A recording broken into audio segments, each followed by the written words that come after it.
எல்லாரும் வேலையே பாக்குறாங்க. அப்ப வேலு சொல்றாரு, 108 ட்ரிப்பு கோயில சுத்தி வர்றதா சக்தி மனசுல நினைச்சிருக்கா. அதனால இன்னைக்கு அந்த வேண்டுதலை நிறைவேற்றணும். இதெல்லாம் சக்தி உங்ககிட்ட சொன்னா நீங்க நம்ப மாட்டீங்கன்னு நினைச்சுக்கிட்டு என்கிட்ட சொன்னா. நான் உங்ககிட்ட சொல்லிட்டேன். பாட்டி, சக்தி வேண்டுதல் செலுத்தலாட்டி தப்புதானே? சக்தி கோயிலுக்கு போலாமா பாட்டி? வேலு, பண்ணட்டும்டா.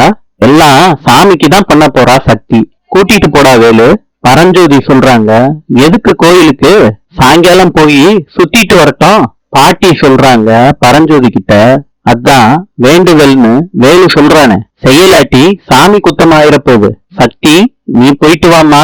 வேலு சொல்றாரு, தேனக்கா வேணா கூட அனுப்புங்க. பரஞ்சோதி சொல்றாங்க, உன் பொண்டாட்டிய வேணா கோயிலுக்கு அனுப்பு. வீட்டுல யாரு வேலை பாக்குறது? தேனு, அத்தை, நான் சக்கரை பொங்கல் செஞ்சு வச்சிருக்கேன், சாமிக்கு படைக்கணும், போய் எடுத்துட்டு வா தேனு. தேனு ஆல் த பெஸ்ட்னு சக்திக்கு சொல்லிட்டு சக்கரை பொங்கல் எடுக்க போறாங்க. சக்தி வேலுக்கு தேங்க்ஸ்னு சொல்றாங்க. வேலு, பரவாயில்ல, நீ கலக்கு அப்படின்னு சொல்றாங்க. சக்தி கோயிலுக்கு போறேன்னு ஆபீஸுக்கு போயிடுறாங்க.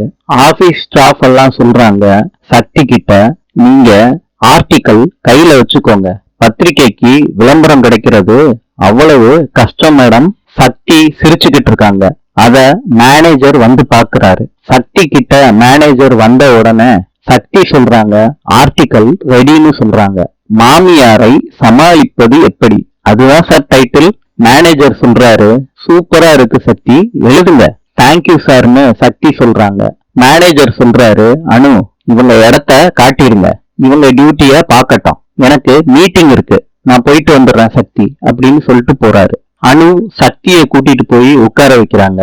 சக்தி, ஏதாவது டவுட் இருந்துச்சுன்னா என்ன கூப்பிடுங்க, நான் அங்கதான் உட்கார்ந்துருப்பேன். சரி அனுன்னு சொல்றாங்க சக்தி. இன்று அர்ஜென்டினாவின் நாணயம் பிசோ. நாளை சந்திப்போம்.